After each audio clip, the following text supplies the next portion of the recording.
Hola, ¿cómo están todos nuevamente? Bienvenidos a un video más sobre estas clases de electricidad y magnetismo para estudiantes de los primeros semestres en ingeniería. El día de hoy vamos a resolver un ejercicio de cargas puntuales, uno más y va a ser el último, donde vamos a utilizar la ley de Coulomb en forma vectorial y también en forma escalar. El ejercicio dice lo siguiente: tres partículas cargadas se colocan en las esquinas de un triángulo equilátero de 1.20 metros de lado. Las cargas son más 7 microcoulombs, menos 8 microcoulombs y menos 6 microcoulombs.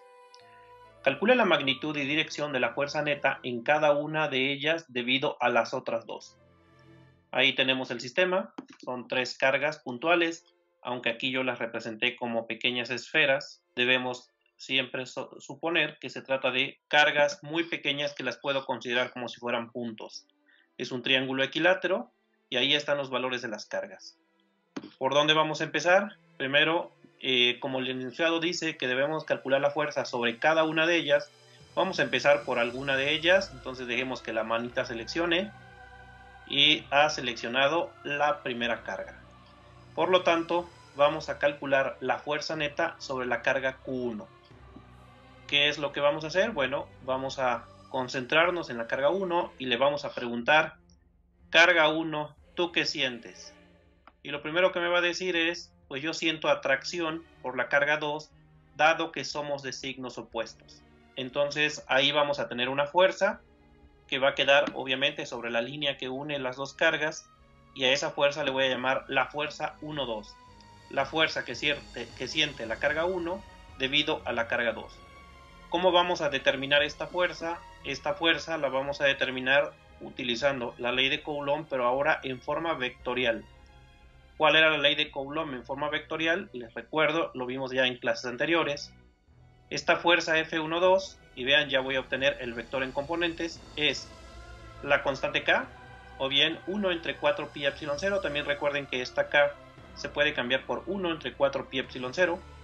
Q1, Q2, sin valor absoluto, es decir, vamos a dejar el signo que tiene cada una de las cargas, multiplicado por el vector R12 y dividido entre la magnitud de ese vector al cubo.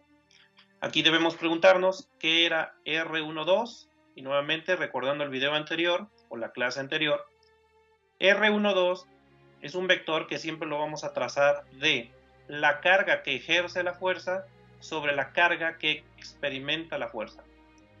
En este caso, la carga que está ejerciendo la fuerza es Q2. Q2 es quien está, digamos, de alguna manera jalando a Q1, y quien está experimentando esa fuerza es Q1.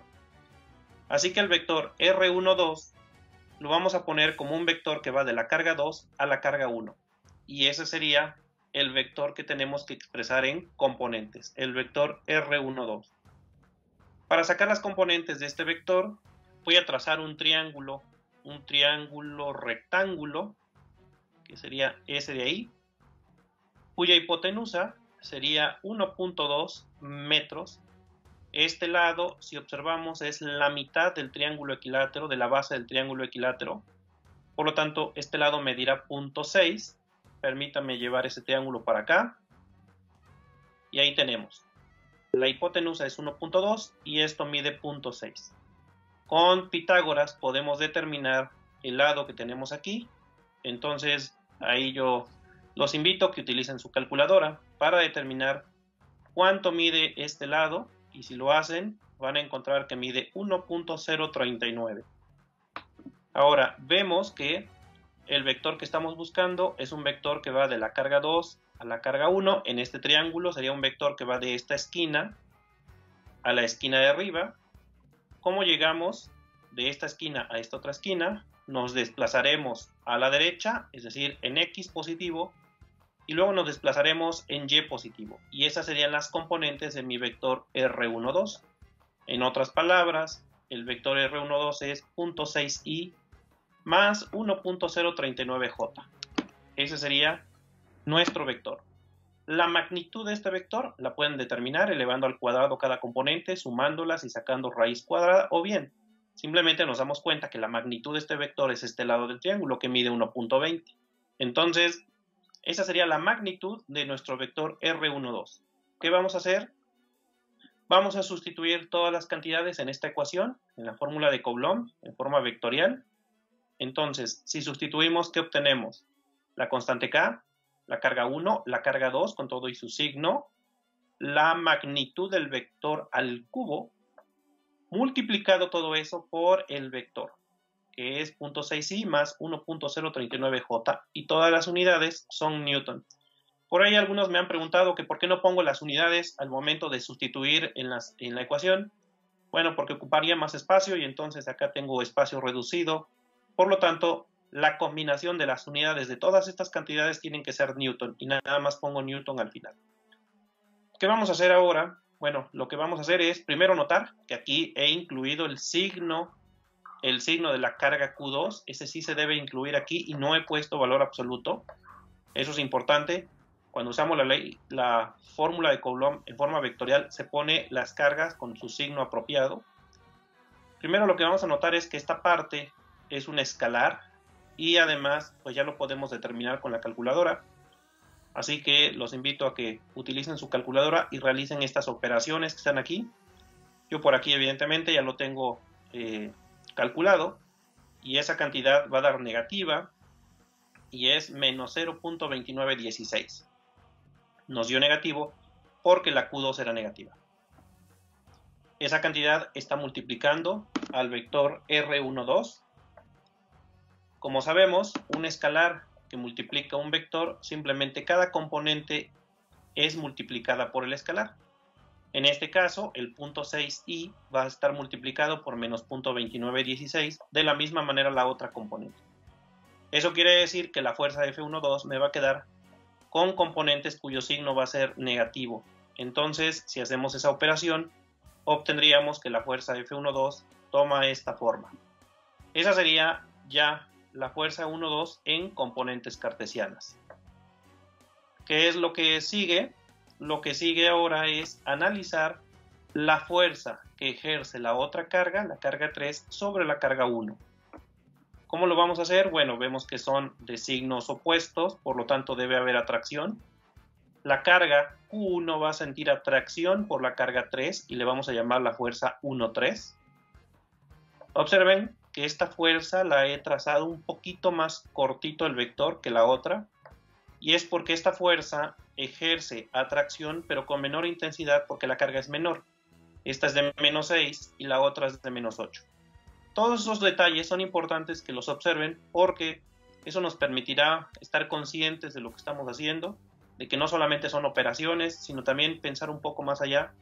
¿Cómo es que estas fuerzas las debo trazar cuidadosamente?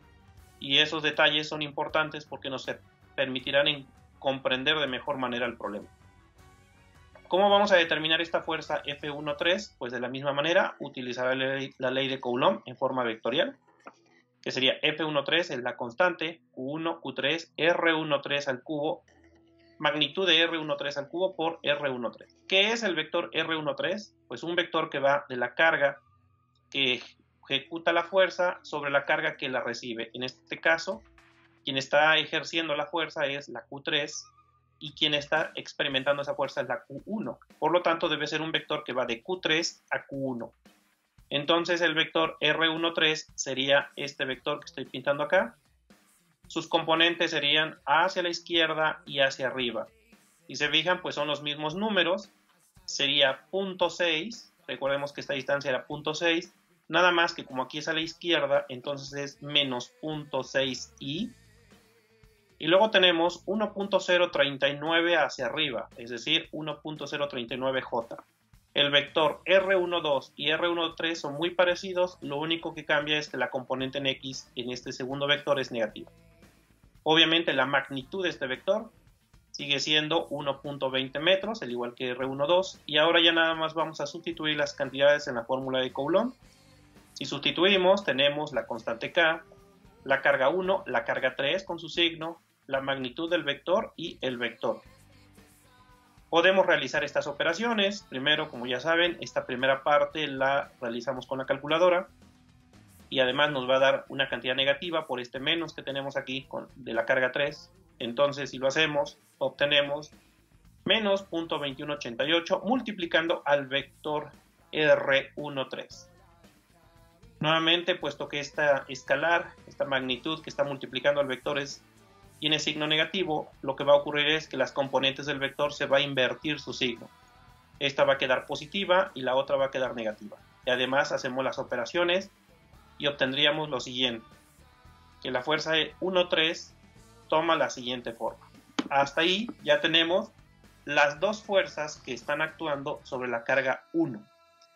¿Qué vamos a hacer? Vamos a sacar la fuerza neta, es decir, sumar estos vectores, pero antes déjenme quitar las demás cargas y simplificar un poco la figura y quedarme únicamente con esta parte, que es la carga 1 y las fuerzas que actúan sobre ella. Además, ya tenemos los valores aquí de las fuerzas. Permítame poner ya todo ordenado y ahí está. Tenemos la carga 1, las fuerzas, que las he trazado incluso un poco más grandes los vectores para que se pueda apreciar. Y aquí están las componentes que hemos obtenido. ¿Qué queremos? La fuerza neta sobre esta carga Q1 y eso significa sumar vectores. Vamos a sumar estos dos vectores y entonces le voy a llamar fuerza 1 ya nada más. Es la fuerza total sobre la carga 1 y sería la 1,2 más la 1,3. Estos dos vectores los vamos a sumar y como ya saben, simplemente sumamos componentes. Sería menos 0.175 y más 13.13. Eso me daría la componente en Y. Y la componente en Y sería menos 0.3031 menos 0.2773. Si realizamos todas esas operaciones, obtendríamos ya lo que es la fuerza neta sobre la carga 1.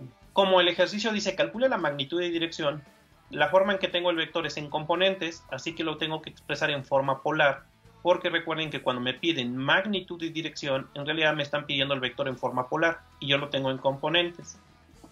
¿Qué vamos a hacer? Pues trazar este vector. ¿Cómo se traza este vector? Pues empezamos a leer, digamos que primero hay que movernos hacia la izquierda porque esta primera componente es negativa y vean que es un número muy pequeño comparado con el otro número, entonces va a ser una componente muy pequeñita hacia la izquierda, que por acá la voy a dibujar, es esta componente hacia la izquierda y tiene un valor, ya su magnitud nada más, de 0.0438 newton.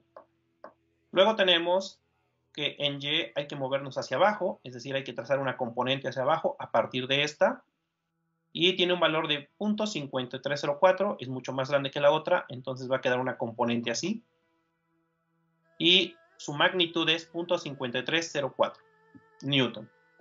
El vector F1, pues evidentemente, estas son sus componentes, el vector evidentemente es este de acá, este sería nuestro vector F1. Este vector le podemos sacar magnitud. Aquí, como ya saben, sacamos magnitud, norma o módulo a este vector, elevando las componentes al cuadrado, sumándolas y sacando raíz cuadrada. Y la magnitud es 0.532 newton. También podemos sacar este ángulo que está aquí, porque nos piden la dirección, es decir, el ángulo. Y este ángulo lo sacamos con la tangente inversa. La tangente de este ángulo es cateto opuesto, que es 0.5304 newton, entre cateto adyacente, que sería 0.0438 newton. Si hacemos esta división y sacamos tangente inversa, encontraremos que el ángulo es 85.3 grados. Como se ve, es un vector que está casi vertical, por lo tanto su ángulo es casi 90 grados. Este vector, si yo regreso a la figura que yo tengo acá, recordemos que gráficamente estos vectores, que eran las fuerzas individuales, se suman así. Colocamos uno en la punta del otro y también este F12 en la punta del otro. Formamos un paralelogramo y este vector se ajusta perfectamente a ese paralelogramo. Y esa es la fuerza neta que siente nuestra carga 1. Ahora vamos a analizar una carga más. Entonces, nuevamente la manita va a seleccionar y ha decidido que analicemos la carga 2. Entonces vamos en orden, 1, 2 y 3. ¿Qué hacemos? Bueno, vamos a decir que vamos a calcular la fuerza neta sobre la carga Q2. Antes, debemos recordar que ya hemos calculado la fuerza que ejercía esta carga sobre la carga Q1, que le llamé F12, que por acá la puse en color verde, cuyas componentes eran estas. Bueno, ¿por qué lo estoy recordando? Porque ahora voy a calcular la fuerza que experimenta esta carga 2 debido a la carga 1. Sin embargo, recordemos que se cumple la tercera ley de Newton y que la fuerza que experimenta esta carga Q1 debido a Q2 tiene la misma magnitud que la fuerza que experimenta la otra carga debido a Q1. Entonces, esta fuerza, que le voy a llamar la fuerza 2.1, observen, es la fuerza 2.1, dice la tercera ley de Newton que es de la misma magnitud, pero en sentido opuesto. Eso quiere decir que si ya tengo la F1.2, ya no tengo que hacer cálculos para determinar la F2.1, puesto que son vectores que en lo único que difieren es en el sentido, van en sentido opuesto. En otras palabras, este vector F2.1 sería simplemente este vector pero multiplicado por -1.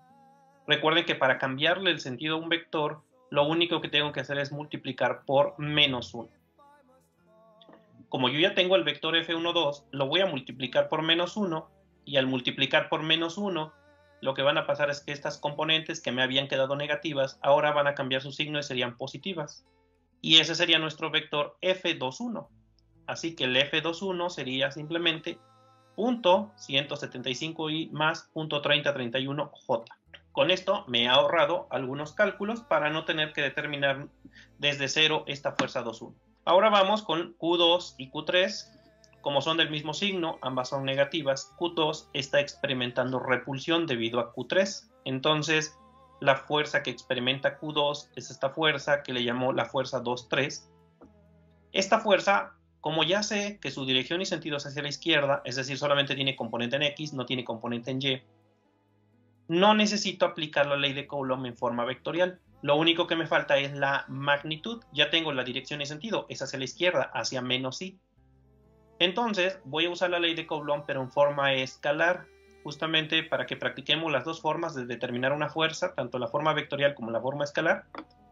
Y utilizaré entonces la forma de Coulomb en forma escalar, que es la magnitud es igual a la constante K, y aquí ponemos valor absoluto de carga 2 por carga 3 entre la distancia que hay entre ellas al cuadrado. Acuérdense que en la forma escalar va al cuadrado, en la forma vectorial va al cubo, pero en la forma escalar va al cuadrado. Esto nada más me va a dar la magnitud.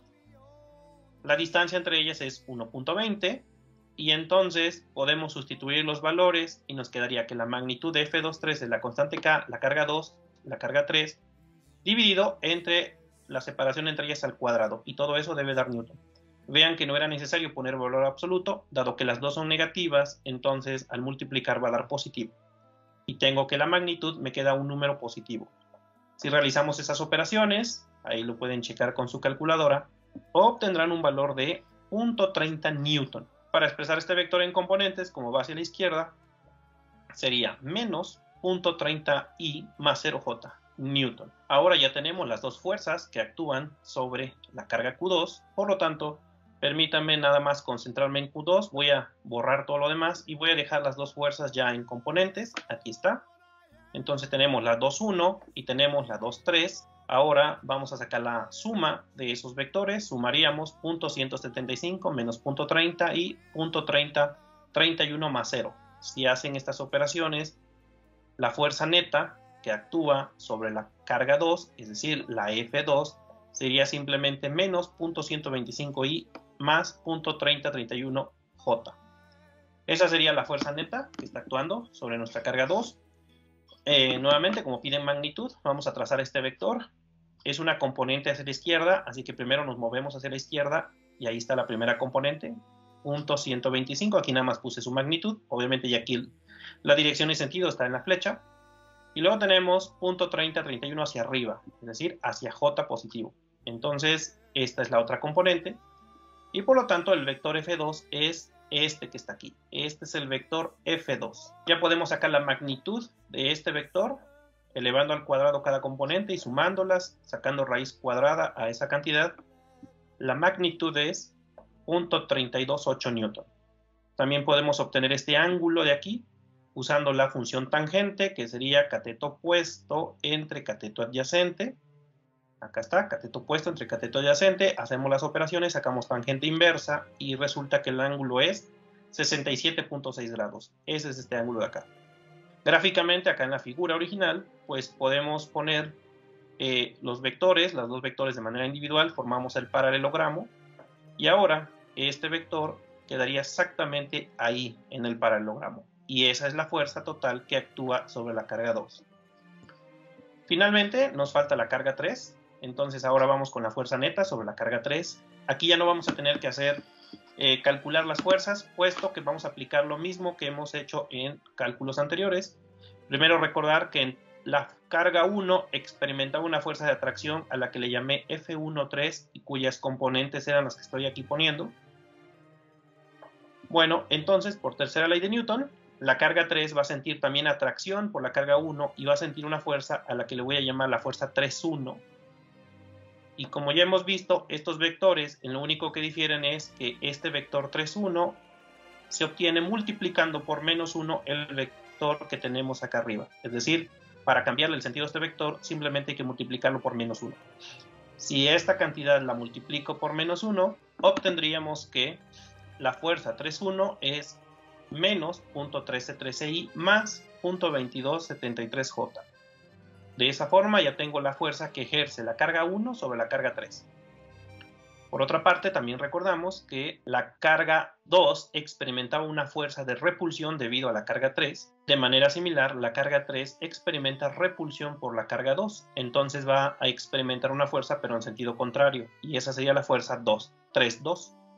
Puesto que ya tenemos la fuerza 2,3, simplemente la multiplicamos por -1 y obtenemos esta que tenemos acá.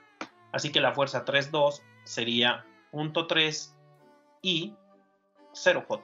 Ya tengo las dos fuerzas que actúan sobre esta carga. Sumamos estos vectores como lo hemos estado haciendo y obtendríamos la fuerza 3, que así le vamos a llamar, la fuerza neta sobre esta carga, y sería el resultado de sumar estos vectores. Y esa sería la fuerza total sobre la carga 3.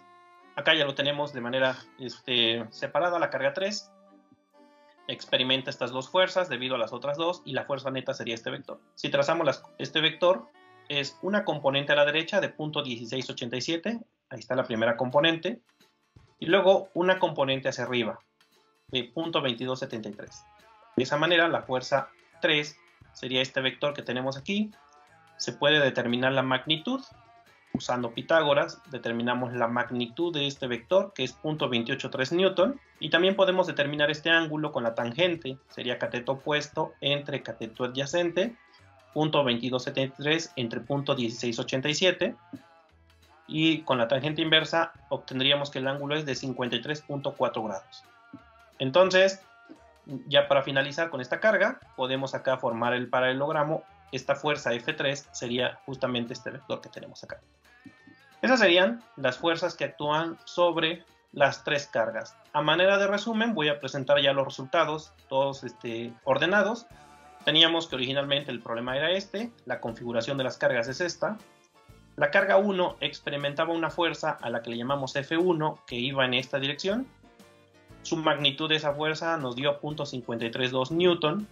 Si trazamos ese vector en un sistema de coordenadas, encontramos que este ángulo era de 85.3 grados. Aquí quiero aclarar un detalle porque me lo han preguntado ya, de cuál ángulo debo reportar. Si tú haces una representación gráfica del vector, entonces tú marcas el ángulo como aquí yo le hice y esa ya sería tu respuesta final. Sin embargo, en muchas ocasiones, otros prefieren marcar este ángulo, que sería desde el eje X positivo, que es esta parte, en sentido antihorario hasta donde está el vector. Que en este caso, si ustedes observan, este ángulo que he pintado en rojo es 265.3, que serían 180 grados más los 85.3 grados, que es esta parte, nos da esta cantidad. Esa es otra manera de representar el ángulo y es muy probable que en el texto este sea el ángulo que reporten. Observen también que la carga 1 siente atracción por las dos cargas. Es como cuando te gustan dos personas. Te gusta una muchacha o un muchacho y su prima o primo. Entonces te gustan los dos. Solamente que sientes mayor atracción por una que la otra. Puesto que esta carga es mayor, va a haber mayor atracción. ¿Qué pasa si estás en una fiesta y ves a esas dos personas? Pues tú disimuladamente vas a caminar hacia ellas, pero de alguna manera te vas a ir acercando hacia la que sientes mayor atracción. Por esto este vector F1 queda un poco inclinado hacia la carga Q2, puesto que la fuerza de atracción es mayor que la carga Q3. También debemos recordar que en todos estos problemas hemos hecho una suposición, y es que las cargas no pueden moverse. Es decir, sienten fuerzas, en este caso de atracción para la Q1, pero no tiene permitido moverse.